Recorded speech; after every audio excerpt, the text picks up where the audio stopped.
Ya, pada kesempatan ini saya ingin membahas mengenai tujuan pengelolaan kelas. Saya pikir kalian sudah sempat membaca lebih awal mengenai apa yang dimaksud dengan tujuan pengelolaan kelas ya. Sebelum saya menyampaikan apa itu tujuan pengelolaan kelas, jika ada yang mau memberikan komentar terlebih dahulu, saya persilakan.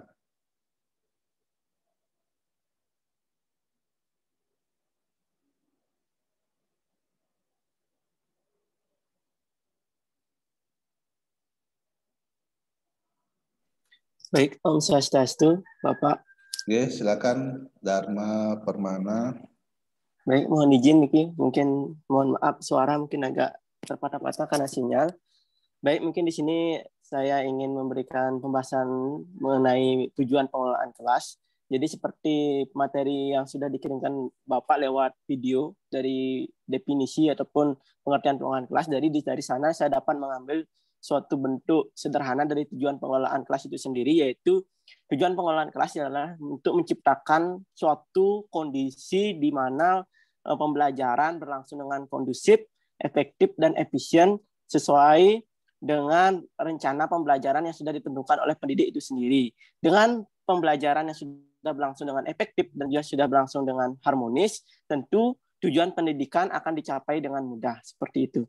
Baik, mungkin itu sebagai gambaran awal saya terkait tujuan pengelolaan kelas, yaitu secara sederhana. Baik, sekian dari saya. Terima kasih. Ya, bagus sekali dari apa yang disampaikan oleh Dewa Gede. Rekan yang lain ada mau menambahkan? Om Swastiastu, Bapak. Oke, silakan. Ini siapa namanya? Dia Marheni, Bapak. Jurudur Marheni. Oh ya, silakan. Baik, di sini saya akan menjawab dari apakah itu tujuan pengelolaan kelas, di mana tujuan pengelolaan kelas ada dua yang saya ketahui di sini, baca dari referensi. Di sini ada dua, yaitu masalah perorangan dengan pengelolaan kelas. Yang kedua ada kegiatan mengajar dalam mengelola kelas, di mana tujuan pembelajaran dalam pengelolaan kelas ini bisa tercapai serta dapat mempertahankan kondisi saat kita mengajar secara optimal bagi terjadinya proses belajar mengajar. Semua Bapak, itu yang saya ketahui. Ya, bagus sekali dari apa yang disampaikan oleh Jurudur Marheni. Ada rekan yang lain ingin menambahkan lagi? Pak. Ya, saya ingin menambahkan. Gede Made Pramana Putra, silakan. Tujuan pengelolaan kelas yang lain yaitu untuk memberi kemudahan dalam usaha membantu siswa dalam pembelajaran. Dengan manajemen kelas, guru mudah untuk melihat dan mengamati sikap kemajuan atau perkembangan yang dicapai siswa. Mungkin segitu aja, Pak. Oke. Jadi ada tambahan dari Gede Made Pramana Putra. Bagus sekali. Sebelum saya lanjut, ada lagi? Om Swastiastu, Pak. Ya, Komang Sri Surya Hartayanti. Pak, izin menambahkan yang saya ketahui tujuan pengelolaan kelas yang saya baca di searching di Google. Yang pertama, mewujudkan situasi dan kondisi kelas baik sebagai lingkungan belajar maupun sebagai kelompok belajar yang memungkinkan siswa untuk mengembangkan kemampuan semaksimal mungkin. Yang kedua, untuk menghilangkan berbagai hambatan yang dapat menghalangi terwujudnya interaksi belajar mengajar. Itu saja, Pak. Terima kasih. Ya, bagus apa yang sudah dibacakan oleh Surya Hartayanti. Ada lagi yang lain?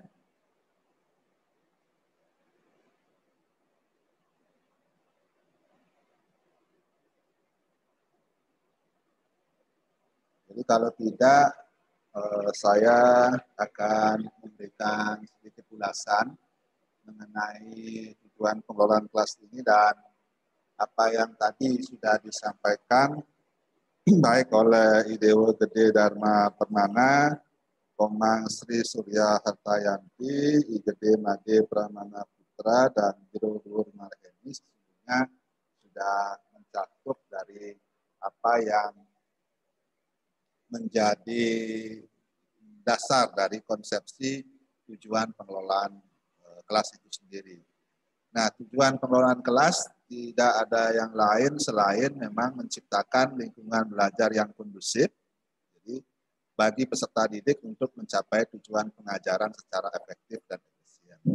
Jadi di mana lingkungan belajar ini akan sangat mempengaruhi situasi dan kondisi termasuk juga kejiwaan dari para peserta didik itu sendiri.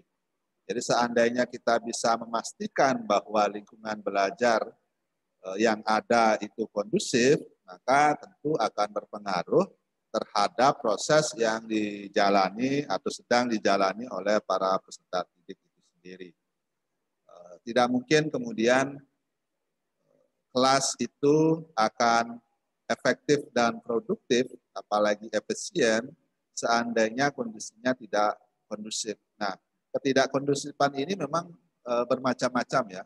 Salah satu yang paling sederhana itu adalah situasi kelas yang mungkin panas, berdesakan, atau Anda ketika melakukan pembelajaran ada pada jam-jam yang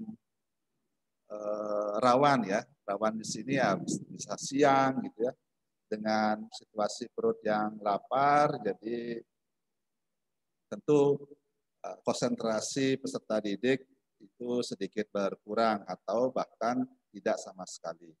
Nah, kemudian para guru atau para pendidik harus mampu untuk mengatasi permasalahan-permasalahan seperti itu, sehingga apa yang ingin disampaikan, apa yang ingin didiskusikan di dalam kelas bisa tercapai dengan baik.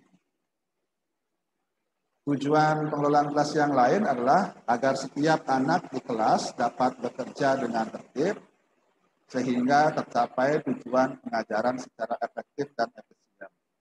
Memang dalam konteks pengelolaan kelas ini agak sedikit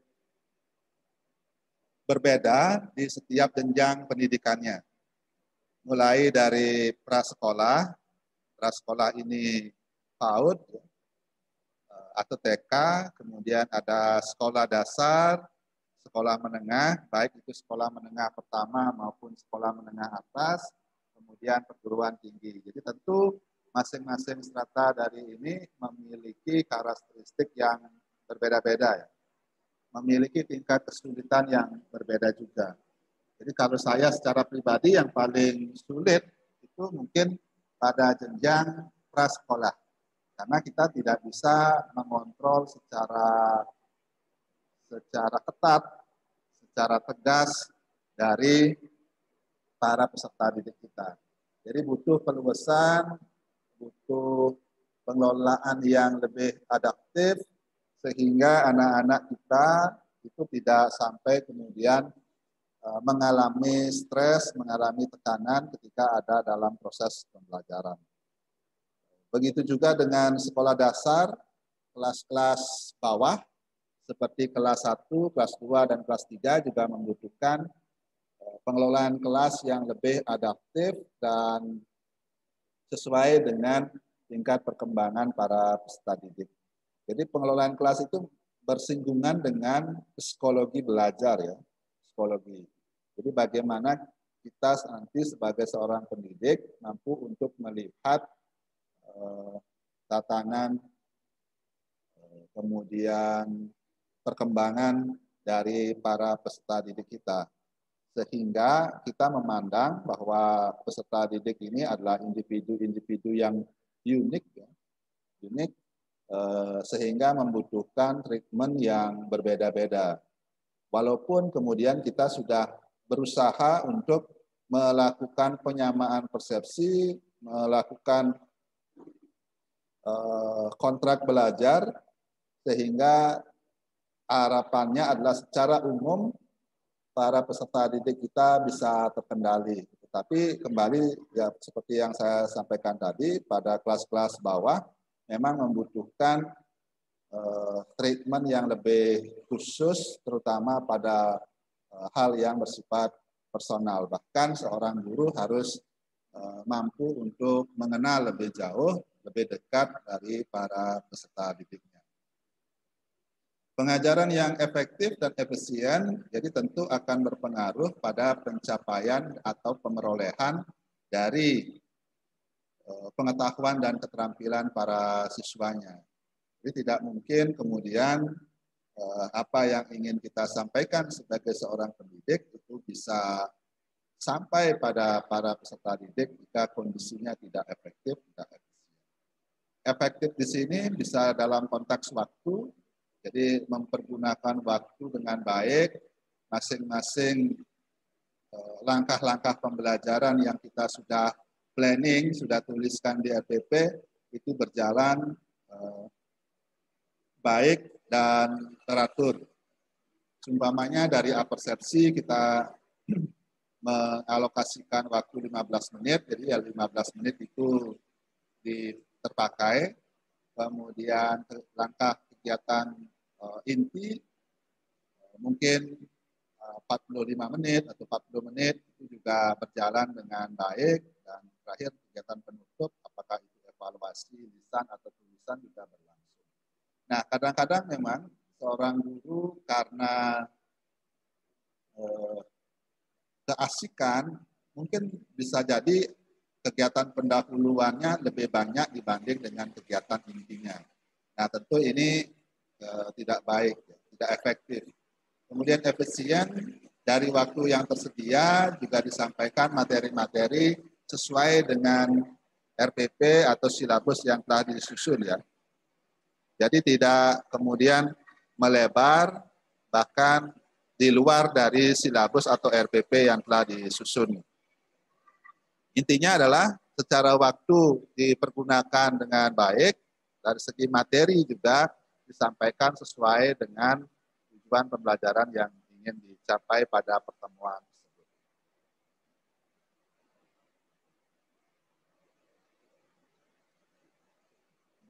Nah, pada intinya pengelolaan kelas itu harus hangat, kemudian antusias. Jadi hangat di sini bermakna bahwa terjalin komunikasi yang efektif, jadi tidak kaku, tidak dingin gitu ya. Jadi para peserta didik harusnya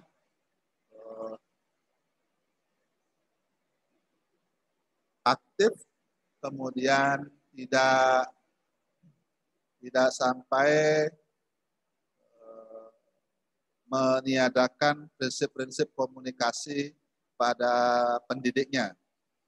Nah, hangat dan antusias ini kemudian akan berpengaruh pada keaktifan dari para peserta didik itu sendiri di dalam kelas. Jadi kalau saya secara pribadi ini menjadi sangat penting bagaimana seorang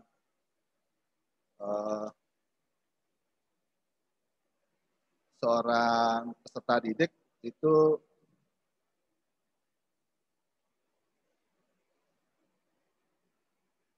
aktif di kelas itu sendiri. Kemudian yang kedua adalah tantangan, bagaimana kemudian para peserta didik ini tidak menyerah, tidak selalu puas dengan apa yang mungkin sudah didapatkan di hari-hari tertentu, tetapi bagaimana bisa mencari lebih banyak, lebih masif dari apa yang sudah didapat, bahkan yang sudah disampaikan oleh seorang guru atau dosen. Intinya kalau sekarang pencarian sumber belajar itu kan lebih luas ya. Jadi kalau dulu masih hanya bersifat cetak saja, tetapi sekarang sudah berganti, sudah berkembang bahwa sumber belajar itu tidak hanya dicetak saja, tetapi juga ada yang online. Bahkan referensi-referensi secara online itu berkembang pesat dan memiliki tingkat persebaran yang lebih masif, bahkan kita bisa melakukan akses melalui handphone kita masing-masing. Kemudian pengelolaan kelas tentu harus bervariasi untuk menghindari kebosanan dari para peserta didik kita. Karena ketika kita melakukan sesuatu yang menuntut terus-menerus sepanjang waktu, bahkan kalau di sekolah dasar itu ada 6 tahun, jadi tentu para siswa akan terasa bosan dan ini menjadi tantangan tersendiri bagi para guru atau pendidik itu sendiri. Kemudian seorang guru harus memegang prinsip keluasan. Jadi seperti yang tadi saya sampaikan bahwa para peserta didik ini memiliki keunikan sendiri, kemudian sifat karakter sendiri yang tentu tidak satu sama yang lain itu tidak sama. Sehingga ketika seorang guru kaku, seumpamanya, jadi tentu akan ada peserta didik yang mungkin merasa berbeda atau merasa diperlakukan tidak baik. Jadi pengelolaan kelas di masa sekarang itu lebih humanis dibanding dengan ketika orang tua kita mengenyam pendidikan di tempo yang dulu. Jadi bagaimana seorang guru membekali dirinya dengan penggaris panjang, kemudian bisa dengan cubitan, pukulan gitu, untuk menciptakan kelas yang kondusif. Jadi kalau ada anak yang nakal, ada anak yang bercanda, dia bisa mempergunakan penggaris panjangnya untuk menghentikan masalah atau ketidakefektifan itu. Tetapi kalau sekarang kan dunia pendidikan sangat mengharamkan adanya kekerasan secara fisik dan non fisik, sehingga para guru memiliki tantangan yang berbeda. Apalagi sekarang perkembangan para peserta didik ini lebih problematik karena pengaruh-pengaruh dari media sosial. Dunia pendidikan, jadi kalau Anda nanti menjadi seorang guru mempergunakan pengelolaan kelas dengan kekerasan fisik atau non fisik, itu bisa berakibat hukum ya.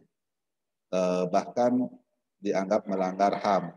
Jadi tantangan kita sekarang menjadi seorang guru atau seorang pendidik itu lebih berat dibanding dengan yang lainnya. Lebih berat daripada yang dulu, di mana kita sekarang lebih banyak bermain di psikologi siswa untuk memberikan motivasi, memberikan semangat bahwa belajar itu menjadi bagian dari kehidupan itu sendiri. Jadi belajar sama dengan kehidupan, kehidupan sama dengan belajar. Jadi harus luas. Kemudian yang lain adalah menekankan pada hal-hal positif, di mana para pendidik ini berupaya untuk memberikan sekali lagi motivasi dan penyemangat yang sifatnya adalah positif dari apa yang kemudian terjadi, apa yang kemudian dikerjakan para siswa itu benar-benar merupakan bagian dari keinginan kita bersama untuk mendapatkan pengetahuan dan keterampilan yang lebih. Jadi dari hal-hal yang positif ini tentu berimbas pada reward. Reward ini akan tidak hanya mungkin bermuara pada nilai saja, tetapi juga mungkin akan bermuara pada sesuatu barang yang bersifat penyemangat ya. Jadi bisa piala dan lain sebagainya.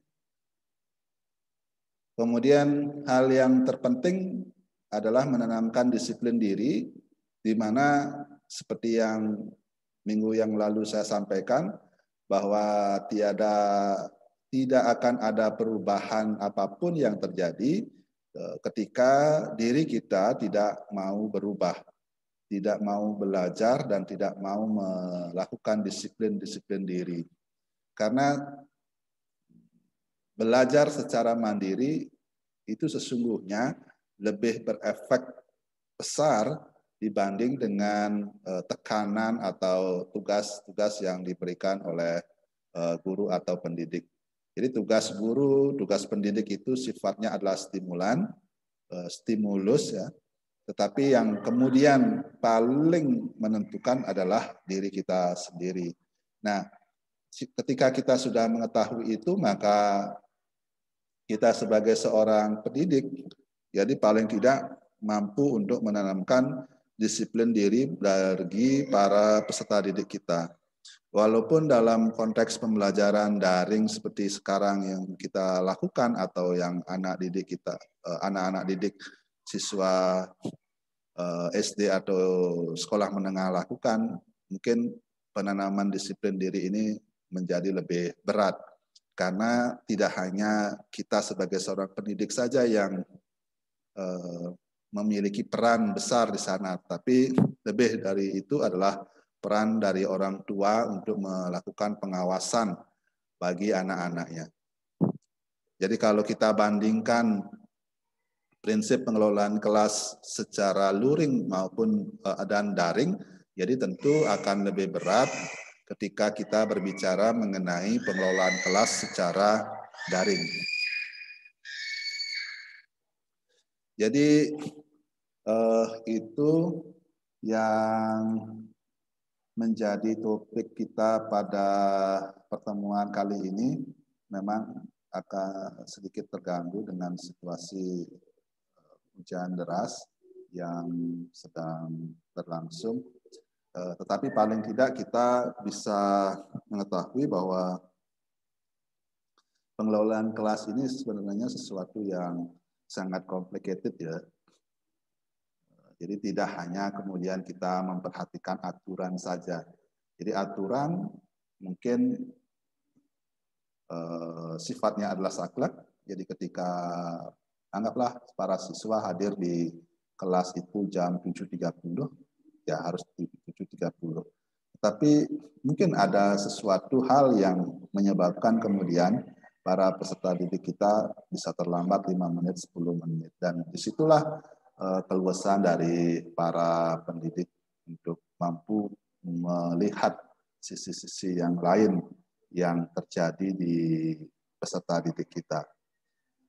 Sekali lagi, pengelolaan kelas di tempo yang dulu itu sudah bergeser di sekarang, di mana kekerasan fisik yang lebih menonjol di masa yang lalu untuk melakukan penertiban para peserta didik kita sekarang sudah tidak boleh lagi dilakukan.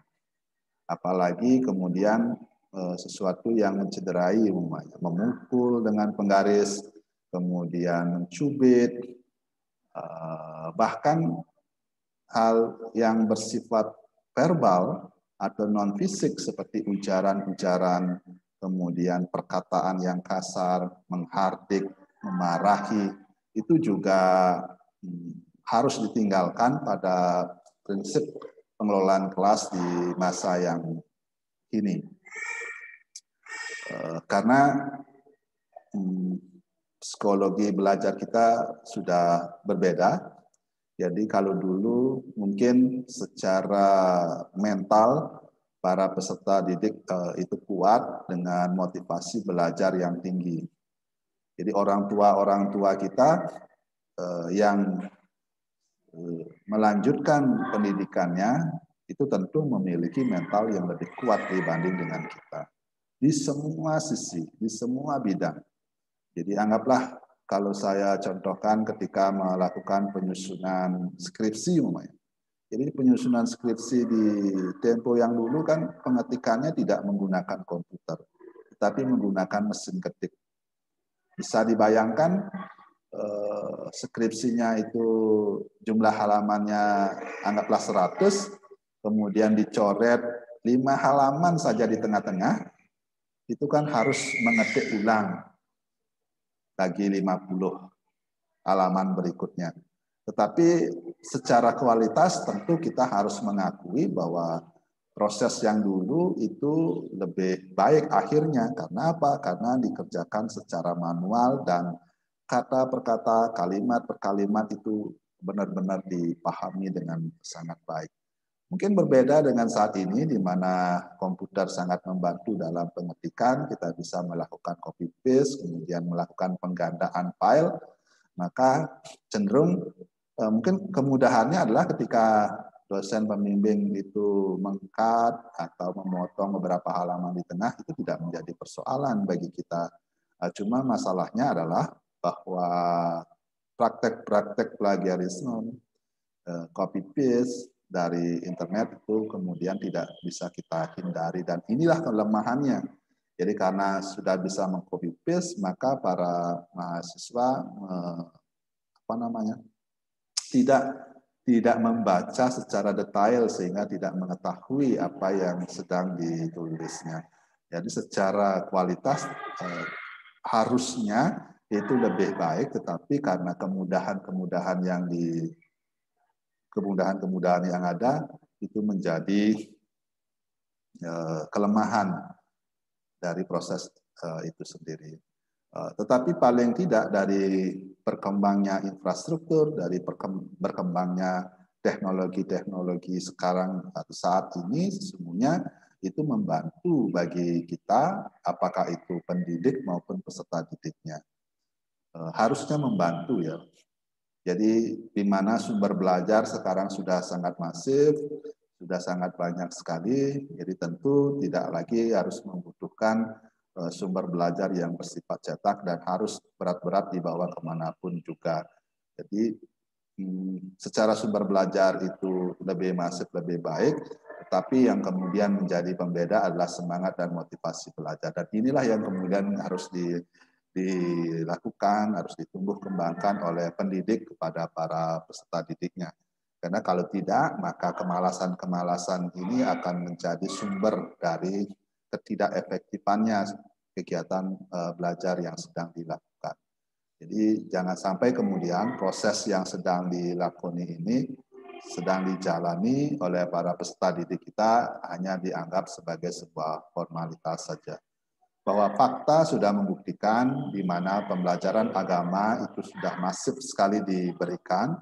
Mungkin para siswa termasuk juga Anda sendiri itu hafal dengan konsepsi-konsepsi keagamaan ya.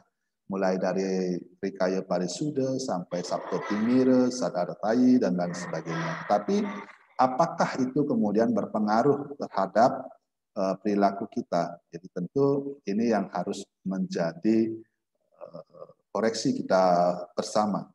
Apalagi dengan cepat menggunakan fitur Google, Anda langsung bisa melakukan searching dan menemukan apa yang disebut namanya dengan Sabto Timire. Nah, sekali lagi yang menjadi pembeda adalah semangat dan motivasi diri kita sendiri. Karena bagaimanapun juga apa yang disampaikan oleh pendidik di kelas itu tidak mampu merangkum semua pengetahuan keterampilan yang kita butuhkan. Ada komentar saya